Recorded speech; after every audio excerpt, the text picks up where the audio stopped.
नमस्कार, मेरा नाम हिमांशु है। आप टुडे बिहार न्यूज देख रहे हैं। देखिए, बिहार विधानसभा के 2 सीटों पर उपचुनाव हुए, मोकामा और गोपालगंज। मोकामा सीट आरजेडी जीती और गोपालगंज सीट बीजेपी जीती। अब कुडनी में उपचुनाव होने हैं। 5 दिसंबर को चुनाव होंगे और 8 दिसंबर को इसके नतीजे आने वाले हैं। लेकिन कुडनी सीट धीरे धीरे बहुत दिलचस्प होते जा रहा है। इस पर बात करने के लिए हमारे सहयोगी प्रकाश मौजूद हैं। आखिरकार कुडनी में क्या कुछ लग रहा है, क्या कुछ होने वाला है? देखिए, कुडनी का जो मुकाबला है बेहद दिलचस्प होते जा रहा है। आपने सही कहा, क्योंकि यहां जो लड़ाई है बहुत टसन वाली हो गई है। महागठबंधन और बीजेपी के बीच लड़ाई गोपालगंज में रही और लड़ाई मोकामा में भी रही। नतीजे जो आए, गोपालगंज सीट भाजपा जीती और मोकामा आरजेडी के झोली में गई। देखिए, लेकिन अब झोल कहां है कुडनी में, इसके लिए अगर आपको जानना है, मुकाबले को बेहद दिलचस्प होते आप देख रहे हैं, तो आपको गोपालगंज के नतीजे को भी याद करना होगा। गोपालगंज की जब हम बात करते हैं तो गोपालगंज के जो नतीजे हैं वो बेहद चौंकाने वाले थे, क्योंकि गोपालगंज में लड़ाई त्रिकोणीय थी, ये सब जान रहे थे। लेकिन एक चर्चा और थी गोपालगंज में कि ओवैसी वहां खेल खराब करेंगे, और वो खेल किसका खराब करेंगे? आरजेडी का। देखिए, आपको याद होगा, हमारे दर्शकों को भी याद होगा, तेजस्वी यादव का वो भाषण। जब तेजस्वी यादव ने पहली दफे गोपालगंज उपचुनाव में वो जनसभा को संबोधित कर रहे थे, और आपको याद होगा हम लोग तब गोपालगंज में थे।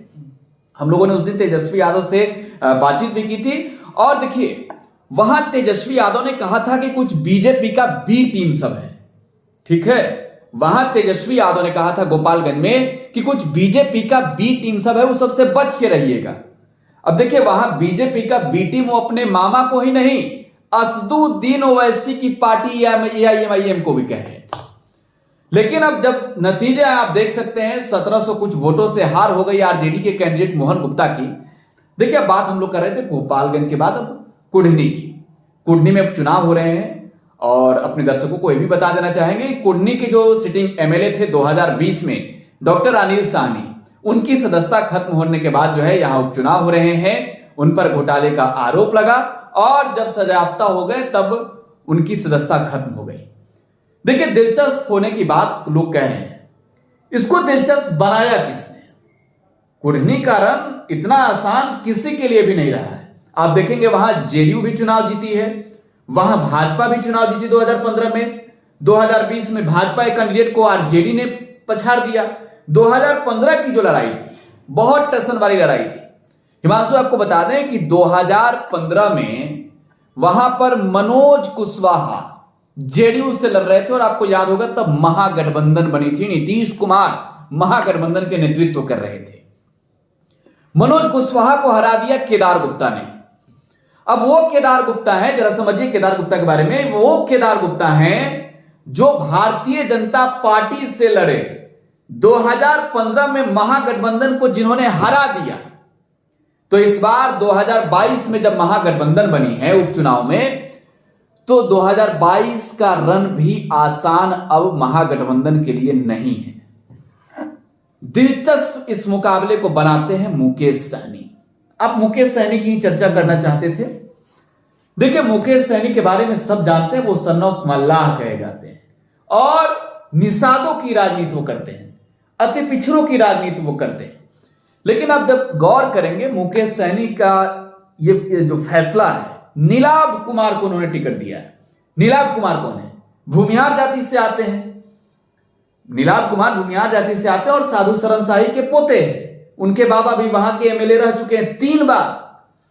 तो 3 बार नीलाभ कुमार के बाबा वहां के एमएलए रहे हैं। मुकेश सहनी ने यहां चौंका दिया है भाजपा को कि वो उन्होंने भूमिहार जाति के कैंडिडेट को उतार दिया। देखिए, पहले जब मुकेश सहनी नहीं थे, बिहार की सत्ता से बाहर थे, वो तब बीजेपी के साथ घूम रहे थे, तब आपको याद होगा साहनी लोग जो हैं, मल्लाह जाति के लोग जो हैं, वो भाजपा के कोर वोटर माने जाते थे। लेकिन बोचाहा का जब आप नतीजा देखेंगे, जब बोचाहा में उपचुनाव हुआ, आरजेडी की वहां जीत हुई, तो अमर पासवान लड़े थे आरजेडी से। लेकिन एक चीज जानते, उनको जिताने में बहुत बड़ी भूमिका अदा की थी मुकेश सहनी ने। रमई राम की बेटी को उतार दिया मैदान में।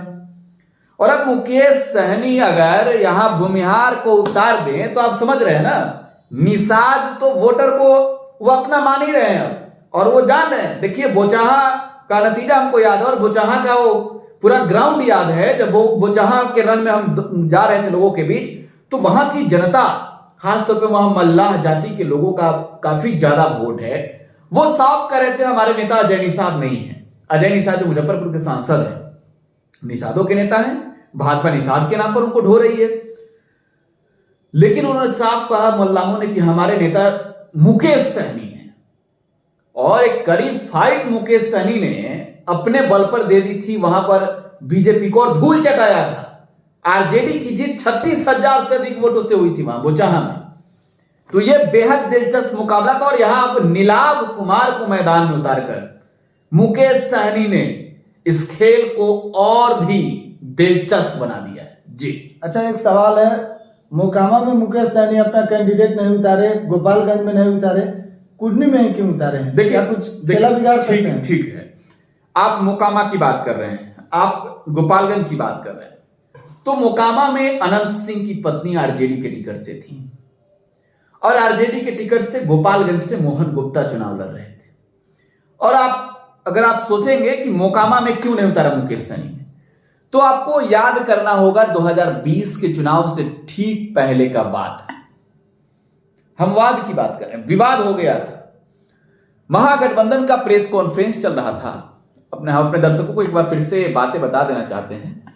महागठबंधन का तब प्रेस कॉन्फ्रेंस चल रहा था, और मुकेश सहनी उस प्रेस कॉन्फ्रेंस से यह कहकर निकल गए थे कि तेजस्वी यादव ने हमारे पीठ में खंजर भोंका है। आपको याद होगा वो चीज। मुकेश सहनी से वहां से निकले, चले गए, और उनकी डील फाइनल हुई भाजपा के साथ। चुनाव लड़े, 4 सीट जीते भी। भाजपा ने उनको तोड़ लिया, उनके सभी एमएलए को अपने पार्टी में ले जोड़ लिया। अब जरा सोचिए, मुकेश सहनी कहीं के नहीं रहे, न घर के रहे, न घाट के रहे। तो मुकेश सहनी ने ठाना कि हमें बीजेपी को हराना है। मोकामा का मुकाबला मुकेश सहनी देख रहे थे। देखिए, ये तो आप जान रहे उपचुनाव है, असली मुकाबला तो अभी है नहीं। असल का जो मुकाबला है वो तो अभी समय है, उसमें 2025 में होने वाला है, 2024 में होने वाला है, तब गठबंधन की बात होगी। मुकेश सहनी ने भाजपा से यहां पर कुढ़नी में फरियाने के लिए दांव खेला है। देखिए, हम आपको एक चीज कह रहे हैं, मुकेश सहनी नहीं चाहते हैं कि हम हारें, कोई नहीं चाहता है हारना। मुकेश सहनी ये भी जानते हैं कि जीतेंगे या फिर नहीं जीतेंगे कोई अभी ठीक नहीं है। लेकिन मुकेश सहनी इतना जरूर जानते हैं कि 2015 में भाजपा के केदार गुप्ता ने महागठबंधन के कैंडिडेट की हवा टाइट कर दी थी, और वो जीत गए थे। तो यहां बीजेपी का पलड़ा भारी नहीं होना चाहिए। संजय जायसवाल का एक वाद आपको याद होगा। संजय जायसवाल ने फेसबुक पोस्ट किया था, और उनको व्यापारी बताया था मुकेश सहनी को। करारा जवाब मुकेश सहनी ने दिया, पिच पर तगड़ा गेम खेल गए, चौका मारे संजय जायसवाल, छक्का मार दिया। मुकेश सहनी ने कहा कि आपको धूल चटा देंगे, याद रखिएगा कुडनी में। तो मोकामा नहीं लड़ने का मतलब है कि मुकेश सहनी की अब रुझान, उसको जो कहते हैं हम लोग, किसके ओर पलड़ा भारी है, वो महागठबंधन को देख रहे हैं। और नीतीश कुमार के साथ उनकी बातें बिगड़ी है नहीं। नीतीश कुमार की तो वो हमेशा तारीफ करते रहते हैं। वो हमेशा कहते हैं, हमारे दर्शक भी इस चीज को कई बार सुने होंगे, वो हमेशा कहते हैं कि नीतीश कुमार तो विकास पुरुष हैं। और महागठबंधन की जब सरकार बनी तो मुकेश सहनी ने कहा था कि जो बोइएगा वही ना काटिएगा, दूसरे को तोड़िएगा। आप ही की सरकार से, आप सत्ता से विपक्ष में आ गए। वो अग्निवीर वाला हाल हो गया। सबसे पहला अग्निवीर तो बिहार में भाजपा हो गई। 1.5 साल 2 साल सरकार में रहे, सरकार गिर गई। तो देखिए, मुकेश सहनी को यह मतलब नहीं है कि चुनाव जीतना और हारना। मुकेश सहनी का एक ही मकसद है कि हरा देना है तो हरा देना है। और यही वजह है कि मुकेश सहनी कुढ़नी के मैदान में अपने कैंडिडेट को उतारे हैं। देखिएगा, बेहद दिलचस्प मुकाबला होगा। जी हिमांशु।